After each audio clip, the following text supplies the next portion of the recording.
IITs, the crown jewel of Indian higher education setup, is set to be chained to the shackles of the reservation and quota system. A day after the Modi government ate crow by repealing the farm laws, news reports have suggested that it has forced 23 IITs to impose the quota system in the hiring of faculty positions. The IITs had the autonomy to choose only the meritorious candidates for the desired job profiles. However, it will now be forced to choose the quota-brandished candidates. The decision by the Modi government has brought severe backlash as public continues to grow tired of NDA's incessant urge to please the Vogues and the left liberal media. Hi and welcome to TFI English, the national socio-political analysis arm of the TFI Media Group. I am your host Piyush, and in this video I will tell you how, for the first time ever, IIT Mumbai will now hire on the basis of quota, thanks to the Modi government.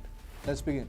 Succumbing to the incessant pressure piled by the Narendra Modi government, the IITs, the National Institute of Technologies of the country, have finally given up and published the advertisements of filling faculty positions based on the quota system. For the first time in their history, the IITs and their autonomy in the faculty choosing process have been snatched away. Talking about the advertisement for the faculty positions, a dean of an IIT was quoted as saying by the Times of India, "Each IIT has followed its own process.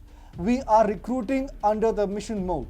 But while IIT Bombay has advertised for 50 positions, IIT Madras has advertised for 49. Others like IIT Delhi, Roorkee, Hyderabad, Kharagpur have enlisted departments where there are vacancies." It is pertinent to note that forcing the decision of quota-based hiring upon the IITs comes in the backdrop of a centre-formed committee vehemently disagreeing with the Modi government's decision in its report. Reportedly, the Ministry of Education on April 23rd had appointed a committee for suggesting measures for effective implementation of reservation in student admissions and faculty recruitment in IITs. The committee, headed by IIT Delhi Director V. Ramgopal Rao, submitted its report on June 17 and recommended that these institutions be exempted from following reservation policies in faculty recruitments. The panel further remarked in its report that instead of implementing quotas in faculty positions, the 23 IITs should be exempted from reservations altogether under the Central Education Institutions Act 2019. Rather than specific quotas, diversity issues should be addressed through outreach campaigns and targeted faculty recruitment.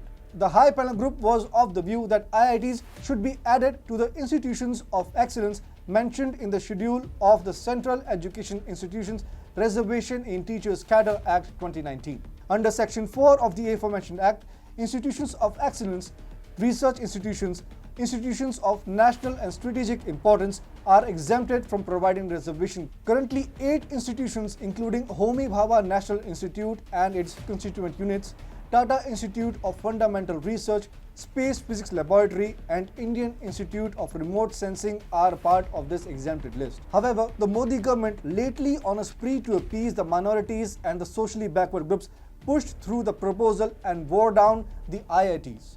The 23 premier engineering schools in the past have often cited a lack of suitable or qualified candidates for the embarrassingly low number of ST, SC and OBC teachers. However, with a quota system enabled, mediocre professors might come through the setup and join the institutes, or more alarmingly, the low student-faculty ratio will further plummet. The IITs have been aspiring for the top 50 global rankings, which would appear unattainable if faculty positions are left empty due to the low number of SC, ST and OBC professors. As reported by TFI, a total of 71 Indian universities made it to the Times Higher Education World University Rankings 2022 this year. However, none of them managed to breach the top 300 barrier, as the Indian Institute of Science, a regular on the list, stood in the 301 to 350 band for a third consecutive year.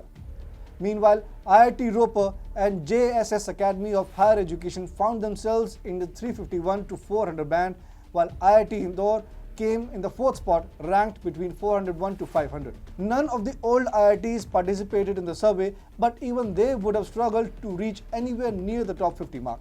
More importantly, there has been a concerted effort in recent times to malign the image of IITs.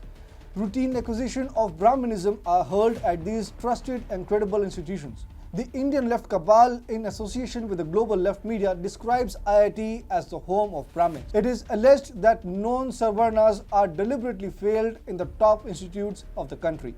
These allegations are outrightly false, as it is one thing to crack the entrance exam with the help of the quota system, but another to crack the academic exams where only the merit comes to fore. In July, Vipin P. Beetle resigned as the assistant professor at IIT Madras, citing he faced caste-based discrimination, and since then, the liberal media has dubbed the entire IIT world as a home of Brahminical patriarchy. Over the last 7 years, since the Narendra Modi government has been in power, there has been a discernible characteristic of the top echelons of the bureaucracy to please the left liberal cabal. The Modi government, despite claiming to bat for the nationalistic and right cause, has often been found serenading the left, the recent NCERT controversy being a case in point. Thus, it doesn't come as a surprise that the government has forced the quota system upon the most prestigious institutes of the country. The system will only bring the quality of these institutes down and straight adrift of the top world rankings.